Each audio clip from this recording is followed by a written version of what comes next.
Bismillah. Assalamualaikum warahmatullahi wabarakatuh. Alhamdulillah. Wassalatu wassalamu ala rasulillah wa ala alihi wa sahbihi ajma'in. Amma ba'du.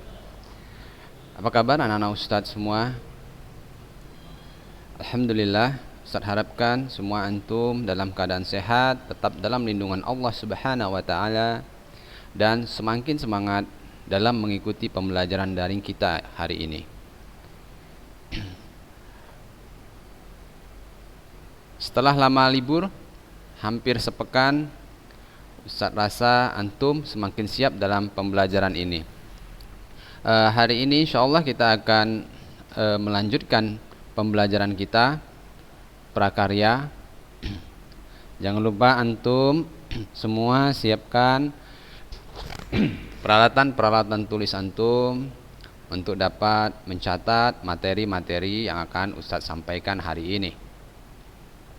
Baiklah anak-anak Ustadz, hari ini kita akan memasuki pelajaran kita di bab kedua, yaitu tentang kerajinan tekstil.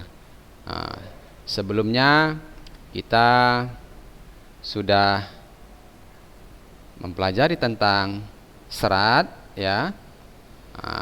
Di pelajaran sebelumnya juga Ustadz ada menyinggung sedikit tentang tekstil, ya. Kira-kira anak-anak Ustadz masih mengingat apa itu tekstil?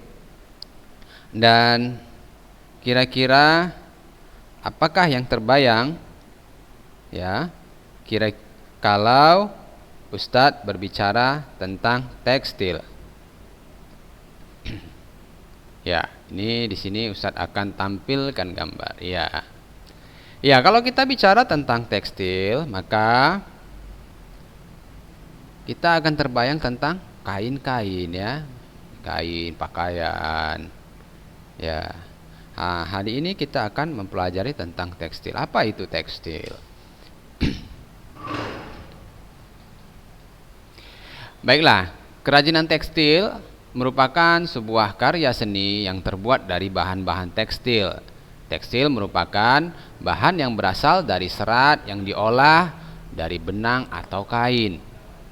Tekstil adalah material fleksibel yang terbuat dari benang. Tekstil dibentuk dengan cara menyulam. Nah, ini tekniknya, ya, maksudnya teknik dengan cara menyulam, penjahitan, pengikatan, dan cara pressing. Istilah tekstil sering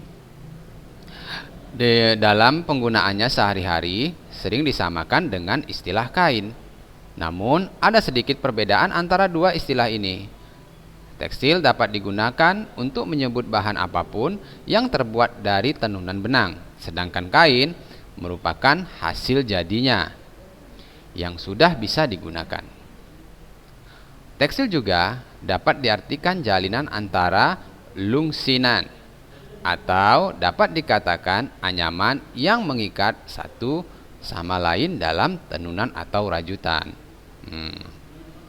Nah, kira-kira itu anak-anak Ustadz, ya, tentang tekstil, sekilas tentang tekstil, ya.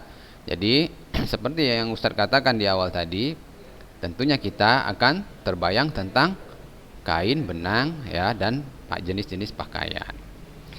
Oke, sampai sini anak-anak Ustadz. Insyaallah antum paham. Ustadz akan lanjutkan. Ya, sekarang kita masuk ke fungsi dan prinsip kerajinan tekstil. Ya, fungsi dan prinsip kerajinan tekstil. Ya, kira-kira anak-anak Ustadz untuk kerajinan tekstil antum tahu nggak fungsinya sebagai apa? Ya, tentunya kita semua sudah sedikit banyak memahaminya, fungsi tekstil. Ya, nah, di sini akan Ustadz jelaskan. Nah, jadi fungsi kerajinan tekstil yang pertama itu sebagai hias, ya, sebagai benda-benda hias, ya, untuk menghiasi dinding, ya. Oke. Kemudian fungsi pakai, ya. Berarti benda-benda tekstil ini yang digunakan, ya, yang dapat kita gunakan sehari-hari bisa juga. Kemudian fungsi kelengkapan, ya, kelengkapan ritual maksudnya, ya. Jadi kelengkapan ritual ini yang biasanya kita gunakan untuk, ya, bisa juga untuk peribadatan, ya. Kemudian fungsi simbolik. Nah, jadi ada 4 fungsi kerajinan tekstil ini, ya. Yang pertama sebagai hias, kemudian pakai, kemudian kelengkapan ritual, dan fungsi simbolik. Nah, di sini akan Ustadz jelaskan masing-masing fungsinya. Anak-anak Ustadz jangan lupa mencatatnya, ya, agar antum bisa nanti mengulang-ulang kembali. Oke, fungsi hias, ya. Fungsi hias, apa itu fungsi hias? Ya, fungsi penghias. Kerajinan yang dibuat semata-mata sebagai hiasan pada suatu benda atau sebagai pajangan suatu ruangan dan tidak memiliki makna tertentu selain menghias, ya. Jadi di sini maksudnya hias itu, ya, dia fungsinya hanya sebagai penghias saja, ya. Jadi bisa juga sebagai pajangan, ya. Oke, contohnya adalah hiasan dinding. Nah, kalau antum perhatikan, lihat ada sebuah, ya, hiasan-hiasan yang ditempelkan di dinding, ya. Mungkin itu terbuat dari kain atau ada kain-kain yang bercorak unik, ya, bukan lukisan, ya, bukan lukisan, tetapi ada kain-kain yang dibingkai dengan corak yang unik, ya. Itu bisa menjadi sebagai fungsi hias. Nah, ini contohnya hiasan dinding dengan teknik batik, ya. Oke. Jadi bukan dijadikan pakaian, ya. Jadi hanya sebagai hiasan saja.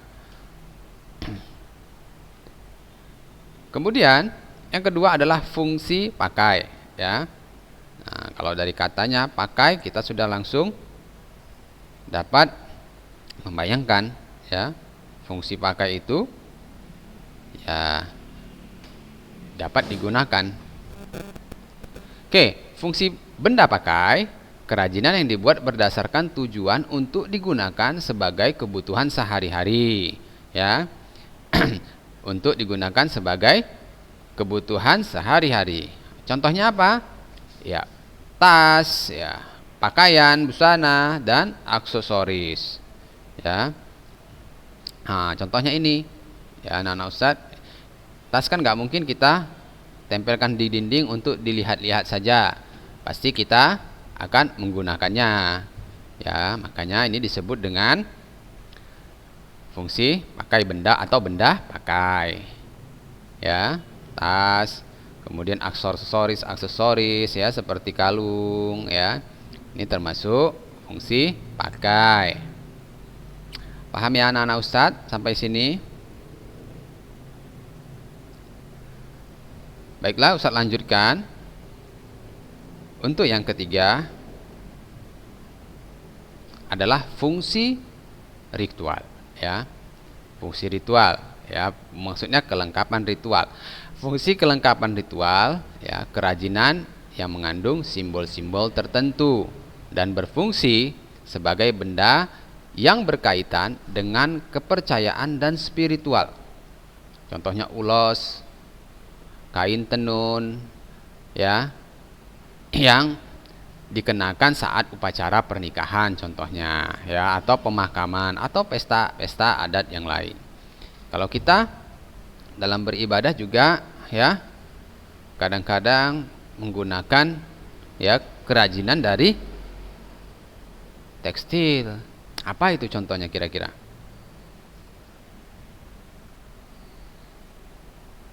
Ya, misalnya antum menggunakan sajadah, ya.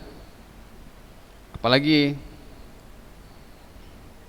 ya, menggunakan songkok kepala, peci, lobe, ya, itu termasuk kelengkapan dalam beribadah, ya. Antum menggunakan kerajinan tekstil.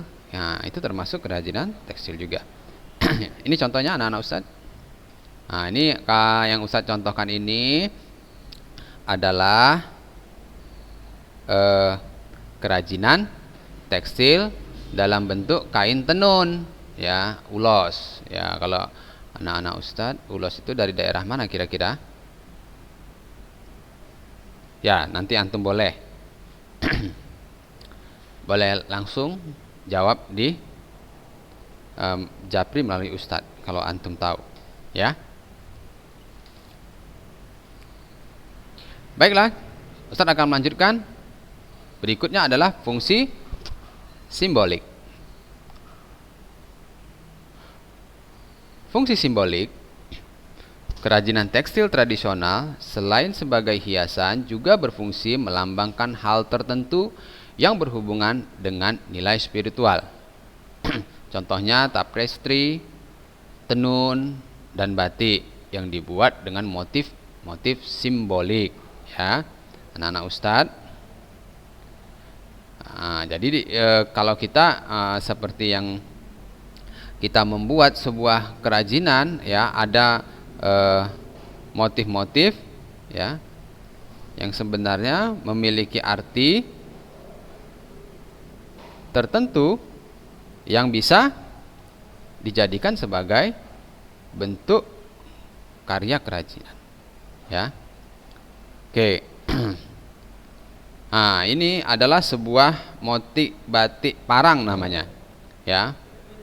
Jadi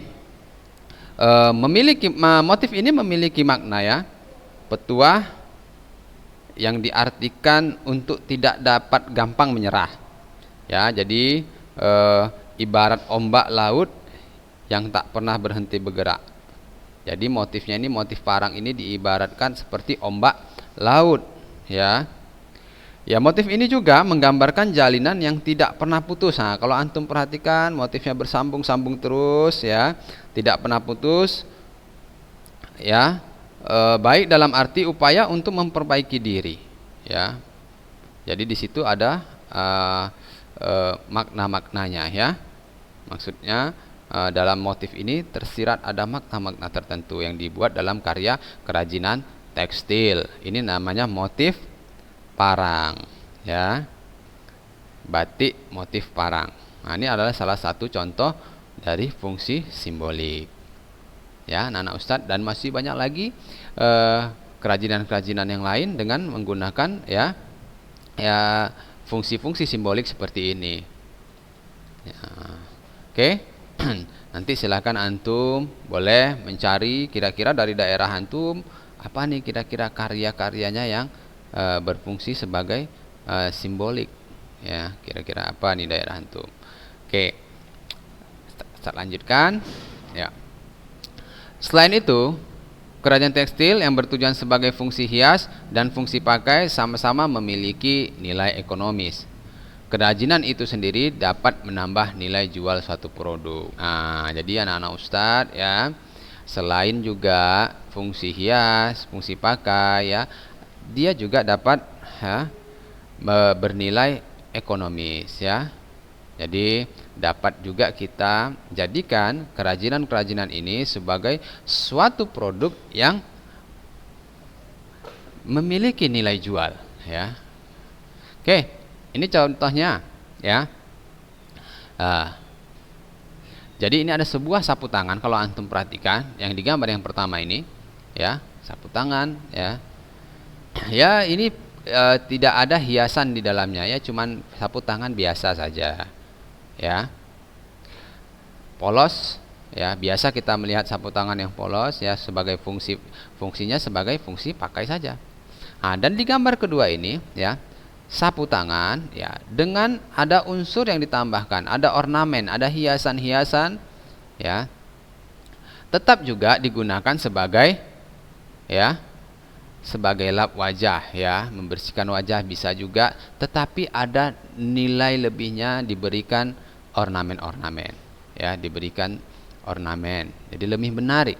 Kemudian yang ketiga, ya, ini adalah sapu tangan yang syarat dengan unsur estetik atau keindahan saja, tidak untuk digunakan, kecuali hanya sebagai hiasan. Ya, ngerti maksud Ustadz ya? Jadi sapu tangan yang ketiga ini ya lebih banyak unsur estetiknya, keindahannya, ya, keindahannya karena banyaknya corak-corak atau gambar-gambar pada sapu tangan ini, ya. Ini lebih tepat untuk sebagai hiasan, ya. Oke, paham sampai ini anak-anak Ustadz?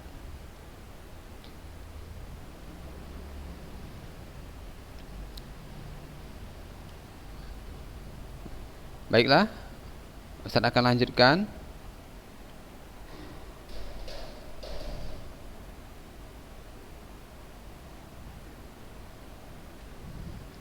Nah, di sini ada prinsip kerajinan, fungsi hias, dan fungsi pakai sebagai berikut ini. Pertama adalah keunikan bahan kerajinan. Ya, jadi dari keunikan bahannya, ya. Kemudian keterampilan tangan.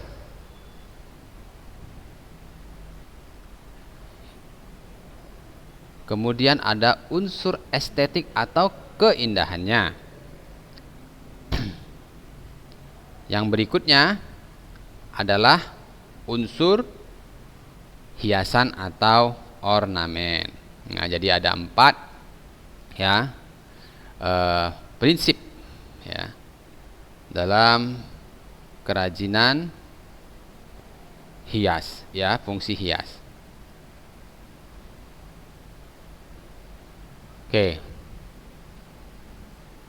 Oke, keunikan bahan kerajinan. Nah, coba antum perhatikan, kira-kira ini gambar apa? Ya. Oke, di Indonesia sumber daya alam sangat banyak sekali yang dapat dimanfaatkan. Ya. Contohnya misalnya kita bisa melihat dari sumber daya alam yang berasal dari laut, ya. Kita bisa membuat karya dari cangkang kerang, sisi ikan, tulang ikan, ya, ataupun tumbuhan laut, ya. Sedangkan di darat kita memiliki kekayaan alam, diantaranya ada kayu, logam, bebatuan, tanah liat, tumbuhan dan serat, dan masih banyak lagi, ya. Jadi kita harus perhatikan, jika kita ingin membuat sebuah kerajinan di suatu daerah, kita perhatikan bahan yang digunakan. Apakah bahan-bahan yang digunakan terdapat di daerah tersebut? Apakah bahan itu sangat berlimpah, ya? Nah, ini kalau kita lihat gambar yang ada di dalam video ini adalah gambar petani mendong, ya. Mendong itu adalah sebuah tanaman, ya, yang dapat digunakan sebagai bahan dasar kerajinan, ya. Ya, ini mendong berasal dari banyak dijumpai di daerah Tasikmalaya, ya. Jadi kerajinan mendong ini bisa juga dijadikan sebagai kerajinan tekstil, ya, anyaman-anyaman, ya. Oke, dan di daerah lain juga tentunya memiliki hasil yang lain, ya, yang bisa dimanfaatkan, misalnya bambu juga bisa, ya, atau kita perhatikan di daerah tersebut banyaknya material-material yang dapat dijadikan sebuah kerajinan. Oke, kemudian yang berikutnya adalah keterampilan tangan, ya, keterampilan. Oke, kalau keterampilan ini apa anak-anak Ustadz? Ya, keahlian, ya, keahlian dalam membuat kerajinannya, ya. Oke, nah ini coba kita lihat nih. Ini ada gambar orang sedang membatik, ya. dan juga ada jalinan, ya, benang-benang untuk membuat kerajinan, ya, dengan tapestry, ya. Ya.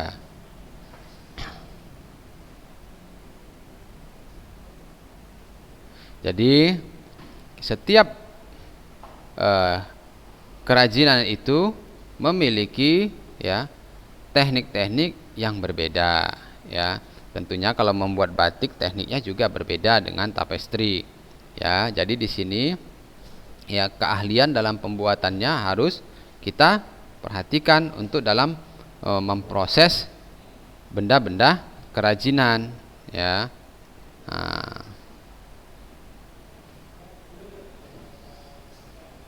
ya, banyak kita perhatikan, banyak sekali, ya, keahlian-keahlian yang kalau kita lihat pengrajin-pengrajin benda kerajinan itu memiliki, ya, keahlian yang sangat baik dalam membuat kerajinan karena seringnya dia membuat benda-benda kerajinan tersebut, ya. Oke, yang berikutnya adalah unsur estetik. Unsur estetik atau disebut dengan keindahan, ya.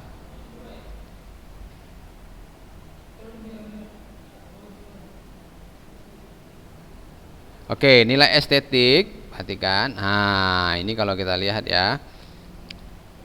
Nilai estetik dalam karya kerajinan, fungsi hias dan fungsi pakai, ya, bisa kita lihat dari aspek bentuk, warna, ragam hias, ya, dan komposisinya. Ya, dari segi bentuk disuguhkan keanekaragaman bentuk sesuai fungsi, yaitu sebagai produk hiasan, ya, baik dalam bentuk 2 dimensi ataupun 3 dimensi. Coba kalau Ustadz ingin tahu, anak-anak Ustadz ini ada dua, ya, ada yang 2 dimensi dan 3 dimensi, ya. Ada karya yang 2 dimensi dan 3 dimensi yang Ustadz tampilkan di gambar ini, ya. Oke, ini ada bentuk tas, ya, dan ini ada lembaran kain yang bermotif. Oke. Warna juga dapat digunakan sebagai fungsi keindahan, ya. Warna-warna dapat digunakan sebagai fungsi keindahan atau perlambangan. Adanya unsur estetik pada karya kerajinan dapat meningkatkan citra produk kerajinan tersebut, ya, anak-anak Ustadz. Jadi bisa menambah, ya, meningkatkan, ya, dari produk kerajinan tersebut dari warna-warna yang kita gunakan. Ini dia contoh, ya. Ada tas warnanya kuning, ya, menarik perhatian, ya. Ada juga motif kain yang berwarna-warni.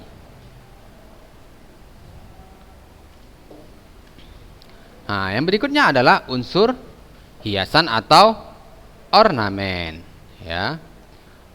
Unsur hiasan atau ornamen, ya, ini kita lihat, ya. Ini unsur ornamen ini, ya, adalah unsur dekorasi yang dibuat dengan berbagai cara, ya. Nah, ini kalau antum lihat dari gambar ini ada 2 bentuk, ya, ornamen-ornamen yang menggunakan teknik-teknik yang berbeda, ya. Cara-caranya bisa dengan cara dilukis, diukir, dicetak, ya, dirajut, macam-macam, ya. Ya, jadi ada 2 jenis cara penerapan unsur hias pada produk kerajinan, ya, yaitu yang pertama adalah hiasan pada permukaan produk, ya. Jadi permukaan bendanya yang dihias, dan yang kedua adalah pembuatan hiasan dari awal kerajinan, ya, sehingga menyatu dengan produk itu tersendiri, ya. Jadi contohnya ini, ya, ada 2. Ini ada permukaannya yang dihias, mungkin ini awalnya adalah kain putih polos yang diberi motif. Nah, tapi sebaliknya dengan rajutan ini, ya, hiasan sudah dibentuk dari awal pembuatannya, ya. Paham, ya, maksud Ustaz anak-anak? Oke. Jadi materi kita hari ini ya adalah tentang ya tekstil. Ya, anak-anak Ustadz, Ustadz harapkan antum semua dapat memahami ini. Ya, untuk tugas anak-anak Ustadz, ya, silahkan antum ya carilah motif ragam hias ya pada produk kerajinan tekstil. Antum nih harus dapat membedakan ya yang mana kerajinan tekstil, yang mana yang tidak. Jangan nanti antum berikan motif-motif tapi bukan kerajinan tekstil. Yang Ustadz maksudkan adalah kerajinan tekstil. Ustadz ulangi sekali lagi. Tugas antum adalah carilah motif ragam hias pada produk kerajinan tekstil. Kemudian gambarlah ragam hias tersebut dan berilah warna. Antum menggambar ragam hias itu di kertas gambar saja, ya, di kertas gambar saja, ukuran A4 saja, ya, ukuran A4 saja. Kemudian jangan lupa antum tuliskan nama, ya, kelas, dan antum kirimkan ke Ustadz ya melalui jaringan pribadi Ustadz ya.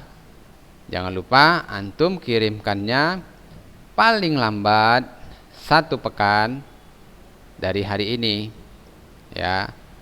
Jadi kalau antum mengumpulkan lebih dari 1 pekan maka tidak bisa dinilai. Oke, baiklah anak-anak Ustadz, mungkin ini saja yang dapat Ustadz sampaikan hari ini.